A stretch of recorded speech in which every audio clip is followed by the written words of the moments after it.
Ce film est très important à mon sens pour trois raisons. La première, parce que c'est la première fois que le général de Gaulle est mis en scène donc, pour le cinéma.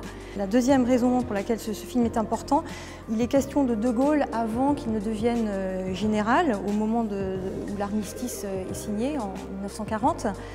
Et la troisième raison, je dirais, c'est que le réalisateur s'est intéressé à la vie intimiste de Gaulle, à son côté un peu romantique qu'on connaissait moins de lui, à sa relation à Yvonne, à son attachement à sa petite fille trisomique Anne, en tout cas au moment du film en 1940.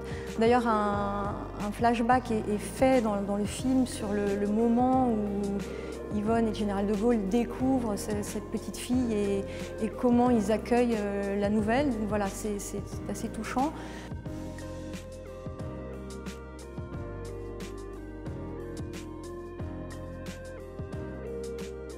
Ce film, je dirais, donne du corps à ce personnage d'Yvonne de Gaulle qu'on connaît très mal en fait. Elle n'a jamais été interviewée, on ne connaissait pas le son de sa voix, donc le film permet voilà, de voir à quel point elle a été importante dans la construction de Gaulle et également à quel point elle l'a soutenue. Alors là, c'est ce que montre le film. Elle relisait ses discours, ils avaient également une relation épistolaire qui était riche.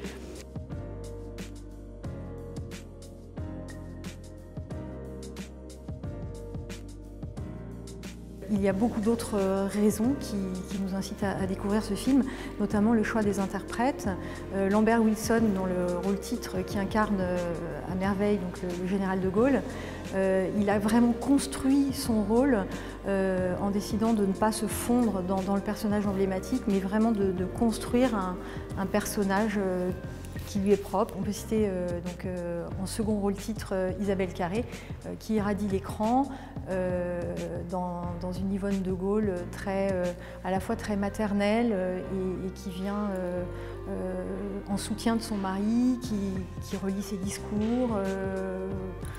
Pour ne citer que lui, Olivier Gourmet, qui incarne Paul Reynaud. Voilà, donc autant les rôles titres que les rôles secondaires voilà, sont parfaits.